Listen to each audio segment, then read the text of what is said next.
जैसे आप तीनों नहीं, एक 14 भुवनात्मक सकल इस ब्रह्मांड में आप कहीं भी आ जा सकते हो, कभी भी आ जा सकते हो बेरोक टोक। तो जो सामर्थ्य भगवान सूर्य को है वही सामर्थ्य मानो देवर्षि नारद को है। दूसरी बात कहते हैं अंतश्चरो वायु रिवात्म साक्षी, माने तुम प्राणी मात्र के चित्त में अंदर जाकर के उसके मन के साक्षी बन सकते हो, जैसे वायु अंदर बाहर दोनों ओर जा सकता है। इसलिए देवर्षि नारद को केवल चुगली लगाने वाला, झगड़ा लगाने वाला महात्मा मत मानना। इनके जैसा शास्त्रज्ञ महात्मा दुनिया में कोई दूसरा नहीं है। इनके जैसा संगीतज्ञ महात्मा दुनिया में कोई दूसरा नहीं है। भक्ति सिद्धांत के प्रतिपादक महापुरुषों में इनके जैसा कोई दूसरा नहीं है। और नारद जी महाराज का एक नाम बताओ, बोले नारदो देव दर्शना। और किसी महात्मा के मिलने पर भगवान का मिलना सुनिश्चित हो न हो, जिसको एक बार देवर्षि नारद का दर्शन हो गया उसको भगवान का दर्शन अवश्य होगा, अवश्य होगा, अवश्य होगा। एक भी ऐसा उदाहरण आपको मिलेगा नहीं जिसको नारद जी मिल गए हों और भगवान ना मिले हो। जानते हैं ऐसा क्यों है? बोले देवर्षि नारद भगवान के मन हैं, और जिसके पास भगवान का मन अर्थात देवर्षि नारद पहुंच जाते हैं उसके पास भगवान पहुंच जाते हैं। दूसरी बात देवर्षि नारद की विशेषता यह है कि आज हम और आप जो सनातन धर्म के लोग सनातन धर्म के गीत गाते हैं और सनातन धर्म की प्रतिष्ठा के मूलभूत दो केंद्र माने भगवान राम और भगवान कृष्ण, ये दो चरित्र सनातन धर्म के ऐसे पवित्र, ऐसे विलक्षण चरित्र हैं कि सनातन धर्म की धारा में से यदि राम चरित्र को, कृष्ण चरित्र को हटा दें तो खालीपन रह जाएगा, सन्नाटा रह जाएगा। भगवान राम का नाम आपके भजन में, गीत में ना हो, कृष्ण की चर्चा ना हो, तो बताओ भक्ति की क्या चर्चा करोगे, कितनी देर करोगे? अभी तक जितनी भी भाषाओं में भक्ति के गीत लिखे गए हैं, भजन लिखे गए हैं, लोकगीत लिखे गए हैं, आप चुनोगे, विचार करोगे तो हर एक दूसरी रचना में राम या कृष्ण अवश्य होंगे। बिना इनके तो मनुष्यता पूर्ण नहीं होगी। मनुष्यता उत्कर्ष पाती है राम के पावन चरित्र से, कृष्ण के चरित्र से। तो फिर इससे नारद जी का क्या तात्पर्य महाराज? नारद जी का क्या लेना देना? बोले राम की चर्चा है धरती पर तो उसके मूल में है वाल्मीकि रामायण, और भगवान कृष्ण की चर्चा है तो उसके मूल में जो प्रतिष्ठा भगवान कृष्ण की है उसके मूल में है भागवत जी। सोचो भागवत जी न हो और वाल्मीकि रामायण न हो तो फिर सनातन धर्म का साहित्य कोश कितना खाली और कितना शून्य जैसा रह जाएगा। वेदों के रहने पर भी, वेदों के होने पर भी बड़ी बात है, पर वेद भी रहे, अन्य पुराण भी रहे, पर रामायण और भागवत न हो तो इस सारा का सारा साहित्य आपको केवल आरती उतारने के लायक ही बचेगा। तो फिर रामायण और भागवत के होने से नारद जी का क्या संबंध? बोले रामायण लिखी महर्षि वाल्मीकि ने, उसमें नारद जी क्या? और भागवत लिखी है वेदव्यास जी महाराज ने, उसमें नारद जी का क्या? बोले यही महत्वपूर्ण बात है। देवर्षि नारद के जीवन में अनेक शिष्य आए, पर देवर्षि नारद के 2 शिष्य बालक और 2 शिष्य बूढ़े, इन 4 के 4 ने पूरी धरती को ऐसा जगमग कर दिया। तो 2 बालक शिष्य कौन है देवर्षि नारद के?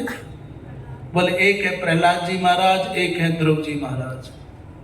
दो छोटे छोटे बच्चों को अपना सहारा दिया, अपना आश्रय दिया। वो महाराज अपने शिष्य को इतनी ऊंचाइयों पर पहुंचाया देवर्षि नारद ने कि आज भी सृष्टि में प्रहलाद के गीत गाए जाते हैं और ध्रुव के गीत गाए जाते हैं। ये देवर्षि नारद जी महाराज की कृपा है। तो बालक तो चेले हो गए, पर बूढ़े दो चेले कौन है? बोले एक वाल्मीकि जी महाराज। वाल्मीकि जी महाराज का जो पूर्व का जीवन है इतना निंदित, इतना गर्व, इतना घृणित जीवन था, पर संत किसी के जीवन को कैसे बदल सकते हैं ये जानना है तो देवर्षि नारद के द्वारा वाल्मीकि के जीवन का परिवर्तन देख लीजिए। वो रत्नाकर जो पशुओं को, पक्षियों को मार करके परिवार का भरण पोषण करता है, वो रत्नाकर जो जंगल में आए हुए तीर्थ यात्रियों को, संतों को लूट करके उससे अपना घर चलाता है, वो रत्नाकर जिसके मुख पर राम का नाम आना कठिन हो जाता है, वो रत्नाकर जो ब्राह्मण कुल में तो जन्मा, परंतु ब्राह्मण के जैसा तो छोड़ो, मनुष्य के जैसा एक भी उसमें कोई भाव नहीं, गुण नहीं। सारे दिन सारे जीवन मारो काटो इतना ही करता है। एक दिन देवर्षि नारद की सन्निधि में आ गए और देवर्षि नारद जी महाराज की समीपता प्राप्त हो गई, सन्निधि मिल गई। एक जंगल में जिसमें रत्नाकर रहता था, व्याध का काम करता था, लुटेरे का काम करता था, उस जंगल में हरिगुण गाते, वीणा बजाते देवर्षि नारद बिल्कुल निर्भय अकेले चले जा रहे। जिस जंगल में रत्नाकर के डर के मारे कोई झांक नहीं सकता था, उस रत्नाकर के आतंक के कारण जहां मृग नहीं रह गए थे, पक्षी नहीं रह गए थे, देवर्षि नारद हरिगुण गाते, वीणा बजाते, नारायण नारायण करते पहुंच गए। बड़ी सुंदर सी वीणा देखी, सुंदर से महात्मा को देखा, कंधे पर लटकी झोली देखी, बड़ी सुंदर पादुका और कमंडल देखा, तो इस रत्नाकर के मन में भाव आ गया, आज मोटा दाव लग गया, ये वीणा बहुत महंगी बिक जाएगी, इस महात्मा को लूटूंगा। जिस रत्नाकर की बड़ी बड़ी लाल लाल आंखों को देख करके, बड़े बड़े दांतों को और मूंछों को देख करके, भयंकर चेहरे को देख करके लोगों की घिघी बन जाती थी, देवर्षि नारद की मुस्कुराहट में रंच मात्र भी कमी नहीं आई। उसने डांट करके, डपट करके बहुत डराने की कोशिश की, नारद जी नहीं डरे।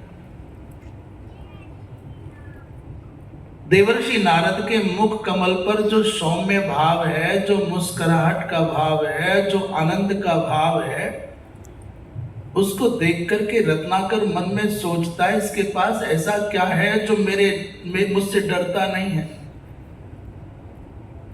उसने पूछा, रे बाबा कहां से आए, कहां जाना है, और तुमको इस जंगल में आने पर डर नहीं लगता क्या? कोई लूट लेगा, तुमको लूटने का डर नहीं है क्या?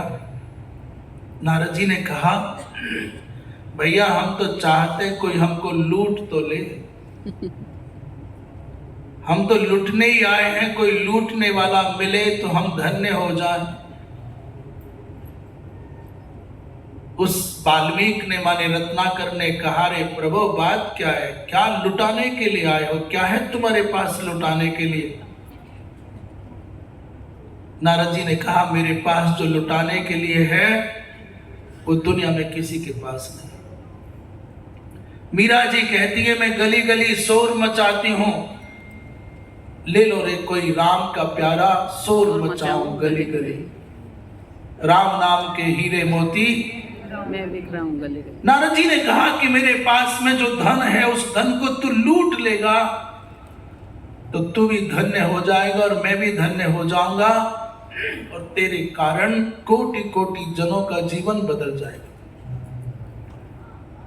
परंतु रत्नाकर की दृष्टि में तो धन है, रत्नाकर की दृष्टि में वीणा है, रत्नाकर की दृष्टि में रुपया पैसा सोना चांदी जमीन मकान है। उसकी दृष्टि में राम नाम के धन का कोई मूल्य नहीं।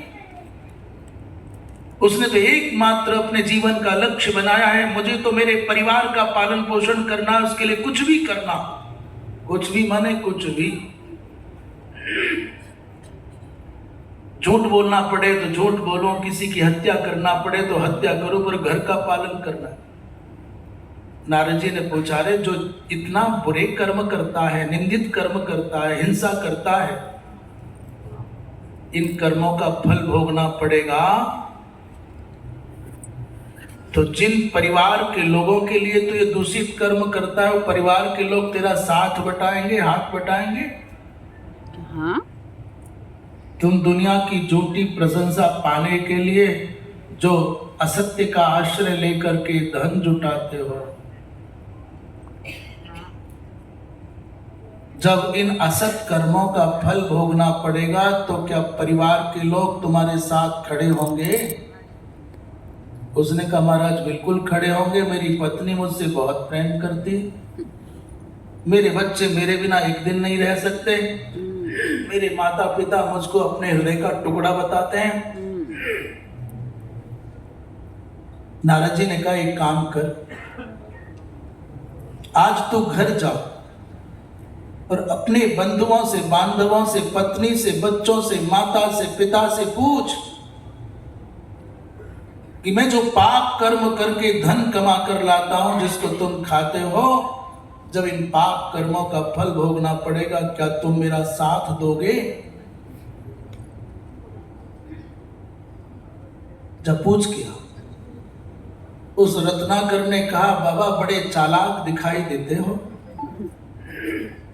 तुम सोचते होगे कि मैं तुम्हारे बहकावे में आऊं, घर जाऊं और तुम भाग जाओ। नारद जी ने कहा, ये संत का वचन है बेटा, मैं भाग करके कहां जाऊंगा? भागने की बारी मेरी नहीं, भागने की बारी तेरी है, तेरे भाग्य में अब भागना लिखा है, तू घर जाके आ, मैं यहीं मिलूंगा। पर भला संत की बात पर वो असाधु व्यक्ति, वो हिंसक व्यक्ति भरोसा करे तो क्यों करे? एक बार पकड़ से बचा हुआ मृग लौट करके हाथ नहीं आता, पक्षी उड़ जाता है, पकड़ में नहीं आता, ये कैसे टिक जाएंगे? तो नारद जी ने कहा, भाई हमको बांध जा। कहते देवर्षि नारद को पीपल के वृक्ष से बांधने के लिए उसने प्रयास किया, तो देवर्षि नारद का बंधन के चक्कर में स्पर्श हो गया, साधु के साथ संवाद हो गया, साधु के साथ दृष्टि का संबंध हो गया। आपको सत्य बताओ,